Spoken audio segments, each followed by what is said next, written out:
समय सार ग्रंथ के निर्जरा अधिकार में आचार्य प्रवर कुंद स्वामी सम्यक दृष्टि की विशेषताओं को बतला रहे हैं।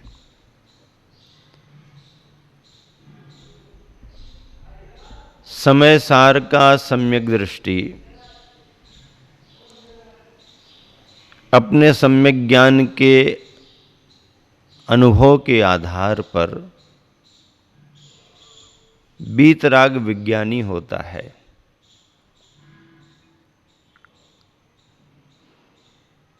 यहाँ पर कहा जा रहा है कि निज परमात्म पदार्थ भावनोत्पन्न सुखामृत रसास्वाद तृप्ता संतः सम्यक दृष्टयः घोरोपसर्गेपि सप्तभय तत्वेन निर्विकार स्वानुभव स्वरूपम स्वस्वभावम न त्यजन्ति इति कथयति। इसका कथन किया जा रहा है। किसका कथन किया जा रहा है? सम्यक दृष्टि स्वभाव से अपनी ज्ञान भावना का अनुभव करता है।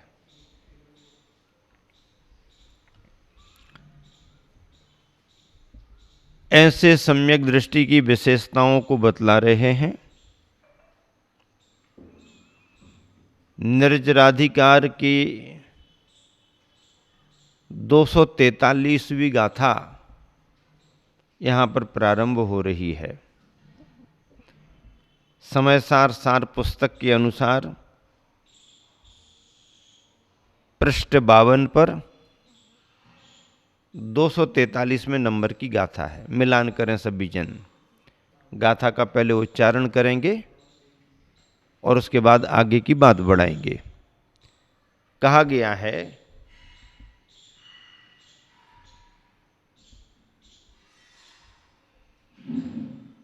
कि जो सम्यक दृष्टि सम्यक्ति जीव निज परमात्मा की भावना से उत्पन्न हुए सुखरूप अमृत रस के आस्वादन से संतुष्ट रहते हैं, ऐसे वो सम्यक्ति सम्यक ज्ञानी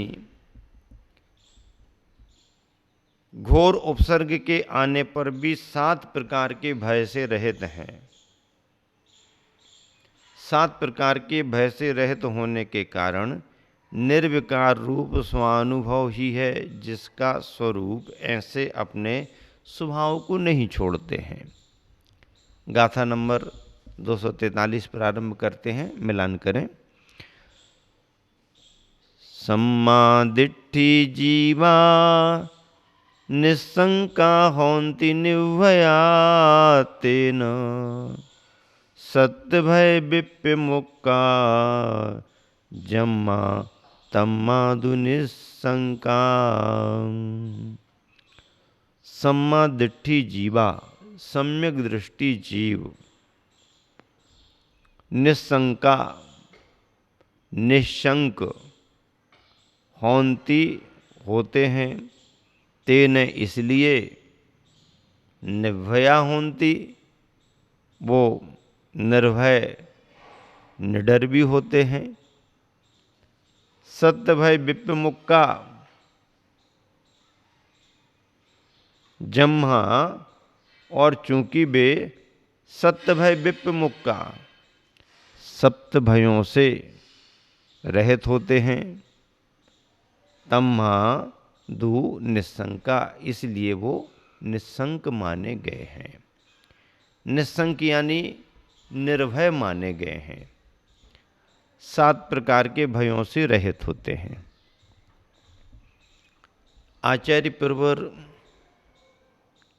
जयसेन स्वामी ने टीका में लिखा है समय सार की कि सम्यक दृष्टियो जीवाहा शुद्ध बुद्ध एक स्वभाव निर्दोष परमात्मा आराधनाम कुर्वाणः संतो निस्संका भवन्ति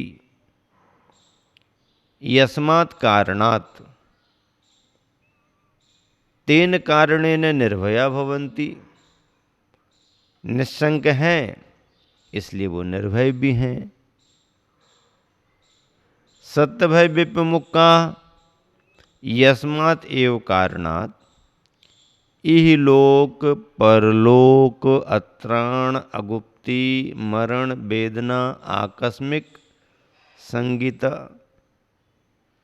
सप्तभय विप्रमुक्ता भवन्ति। इन 7 प्रकार के भयों से रहित होते हैं। तस्मात् एव कारणात् इसी कारण से घोर परिसव उपसर्गे प्राप्तोपि घोर परिसय और उपसर्ग के प्राप्त होने पर भी निशंका वो निशंक रहते हैं अर्थात निर्भय रहते हैं। शुद्धात्म स्वरूपे निष्कंपा संताः अपने शुद्ध आत्मा के स्वरूप में अकंप निष्कंप होने से शुद्धात्म भावनोत्थ शुद्धात्मा की भावना से उत्पन्न बीतराग सुखानंद तृप्ताश्च बीतराग सुख के आनंद से तृप्त होते हुए परमात्म स्वरूपात् न प्रच्यवन्ते अपने परम आत्म स्वरूप से वो च्युत नहीं होते हैं। किसके समान? पांडवादिवत। पांडवादिवत उदाहरण दे दिया, पांडवों के समान। बहुत अच्छी बात इसमें कही है। सारांश ये है कि सम्यक दृष्टि जीव निशंक कहे गए हैं। क्या कहे गए हैं? क्या कहे गए हैं? निशंक कहे गए हैं। इसलिए निर्भय होते हैं। वे मरण आदि 7 प्रकार के भय से रहित होते हैं। जिससे हम अपेक्षा रखेंगे वो हमको सहारा देगा कि नहीं। अत्राण, अत्राण भय शरण का भय। शरण मिल भी गई, सहारा मिल भी गया तो रक्षा हो पाएगी कि नहीं, रक्षा हो पाएगी कि नहीं, रक्षा हो पाएगी कि नहीं। ये रक्षा सुरक्षा का भय। अगुप्ति भय, अगुप्ति भय मतलब गुप्ति गोपित करती है और यदि कहीं से गोपित कोई नहीं हो पाया तो भी उसको भय बना रहता है।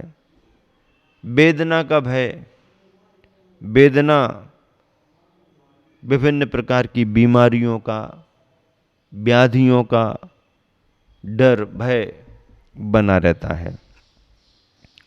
और आकस्मिक भय, अचानक अकस्मात कोई आपत्ति विपत्ति आ जाए तो उसका डर भी बना रहता है। ये आकस्मिक भय है। इन 7 भयों से रहित होते हैं सम्यक दृष्टि। अब 7 भयों से रहित होते हैं सम्यक दृष्टि, तो इसका सारांश ये निकालना, अर्थ सही ये समझना कि ये सामान्य सम्यक दृष्टि की बात नहीं चल रही। सामान्य सम्यक दृष्टि तो अपनी भूमिका के अनुसार इन भयों से ग्रसित भी पाए जाते हैं, प्रतिकार भी करते हैं। चतुर्थ गुण स्थान में भी सम्यक दर्शन है, 5वें 6वें गुण स्थान में भी सम्यक दर्शन है। लेकिन वहाँ पर इस प्रकार के भयों की स्थिति देखने में भी आ जाती है। भय संज्ञा तो है ही, लेकिन 3 गुप्तियों में गोपित होकर के रत्नत्रयधारी जो मुनिराज अपने ध्यान में लीन होते हैं, ऐसे बीतराग सम्यक दृष्टि, ऐसे रत्नत्रय का पालन करने वाले बीतरागी मुनिराज ध्यान की उस अवस्था में इन 7 भयों को जीतने वाले हो जाते हैं। फिर उन्हें ये 7 प्रकार के भय भयभीत नहीं कर पाते हैं। सो भय ही भयभीत हो, भय ही भयभीत हो जाएगा, लेकिन वो भयभीत नहीं होंगे। पांडवादि का उदाहरण दिया है। पांडव को ले लो, 5 पांडवों की बात है। गजकुमार मुनि महाराज की ले लो, अन्य मुनि महाराजों की ले लो, जिन्होंने ध्यान में उपसर्ग को सहन किया है और कर्म निर्जरा करके मोक्ष प्राप्त किया है, केवल ज्ञान प्राप्त किया है। तो ऐसे उन मुनिवरों को याद करना। पांडवों का उदाहरण दिया है तो पांडव का मतलब ये नहीं है कि जो पांडव अपने कौरवों के साथ में लगे हुए हैं, द्यूत क्रीड़ा में लगे हुए हैं, आदि आदि, उन अविरति पांडवों की बात नहीं है, गृहस्थ पांडवों की बात नहीं है। जिन पांडवों ने निर्ग्रंथ मुनि दीक्षा धारण कर ली और ध्यान की स्थिति में आ गए, फिर जब उन पर घोर उपसर्ग हो गया, उस उपसर्ग की स्थिति में उन पांडवों ने अविचलित होते हुए निर्भय निर्भीकता से उस उपसर्ग को सहन किया। तब वह वीतरागता का अनुभव करने वाले सम्यक दृष्टि पांडव निस्संक माने गए। और निस्संक होने का अर्थ है निर्भय निर्भीक भी माने गए। यहाँ पर विशेषार्थ आचार्य ज्ञान सागर जी महाराज ने लिखा है, जैसे मैं पढ़ रहा हूँ, सभी ध्यान से सुने। विशेषार्थ, शंका शब्द के मुख्यता से 2 अर्थ हैं, एक संदेह है और दूसरा भय। आचार्य श्री ने यहाँ पर भय अर्थ को लेकर प्रतिपादन किया है। आचार्य श्री यानी आचार्य प्रवर कुंद कुंद स्वामी अथवा टीकाकार जयसेन स्वामी भय अर्थ को लेकर प्रतिपादन किया है। समंतभद्र आदि महाराजों ने, आचार्यों ने अपने रत्नकंडक आदि ग्रंथों में संदेह अर्थ को लेकर लिखा है। जैसे रत्नकंडक में समंतभद्र स्वामी ने लिखा, इदमेवे दृश्यमेव तत्वम नान्यन्य चान्य था, इत्य कंपाय सांभोवत सन्मार्गे संशया रुचि। इससे स्पष्ट है, जहाँ संदेह नहीं होता वहाँ भय भी नहीं होता, ऐसा नहीं है। सो ही यहाँ पर भी समझना चाहिए। जहाँ पर संदेह नहीं है वहाँ पर भय नहीं है, ऐसा नहीं। देखो, अनादिकाल से अज्ञानी प्राणी शरीर और आत्मा को एक समझ रहा है, अतः शरीर को नष्ट होता हुआ देखकर आत्मा को भी नष्ट हुआ मान रहा है एवं दुखी हो रहा है। शरीर जा रहा है तो हमारी आत्मा ही जा रही है, नष्ट हो रही है, ऐसा मान करके दुखी हो रहा है। किंतु जब संतों का समागम प्राप्त करता है तो उनके कहने से कि हे भाई, यह तेरा शरीर नाशवान है जो कि जड़ है, किंतु तेरा आत्मा तो इसमें रहता हुआ भी भिन्न है, जो कि अमूर्तिक, चैतन्य और नित्य है। आत्मा कैसा है? अमूर्तिक है, दिखाई नहीं देता है, चैतन्य है, ज्ञान दर्शन से सहित है, और नित्य है, शाश्वत है। यह शरीर जो रूपादिमान है वह तो यहीं पड़ा रह जाएगा, किंतु आत्मा तो अपनी करनी के अनुसार अन्यत्र जाकर अपना ठाठ दिखाने लगेगा। वो तो जाकर के अगली पर्याय में रम जाएगा, जैसा कि व्यंतरादिक के मुँह से सुनने में आता है इत्यादि। ऐसे संदर्भ कोई व्यंतर बता सकता है कि मैं पहले ऐसा था वैसा था? वो तो वहाँ लग गया, यहाँ वो पड़ा ही रहता है। तब यह मानने लग जाता है कि जैसा कि श्री गुरु कहते हैं वह ठीक ही है, फिर भी इस शरीर से ममत्व बनाए ही रहता है। क्या शरीर है तो भगवान भजन आदि कर लेता हूँ, यदि यह अस्वस्थ रोगी आदि हो जाए तो मैं क्या करूँ इत्यादि रूप से भय बना ही रहता है। यह अविरत सम्यक दृष्टि की अवस्था है। किसकी अवस्था है ये? हाँ, ये अविरत सम्यक दृष्टि की अवस्था है, जिसको कि लक्ष्य में लेकर रत्नकरंडक श्रावकाचार्य में निस्संक आदि अंगों का लक्षण लिखा है। ऐसे अविरत सम्यक दृष्टि को ध्यान में रख करके श्रावकाचार्य में कथन आया, परंतु जब वही विरक्त होता है तो धन धान्यादि का त्याग करके एकांत में आत्म ध्यानस्थ रहता है। विरक्त होकर के साधना के मार्ग में ध्यानस्थ रहता है। वहाँ पर शरीर से निरपेक्ष होने के कारण उसे फिर वहाँ किसी भी प्रकार का भय नहीं रहता। उसी व्रत सम्यक दृष्टि को लक्ष्य में लेकर यहाँ इस प्रकार निस्संक आदि 8 अंगों का वर्णन किया है।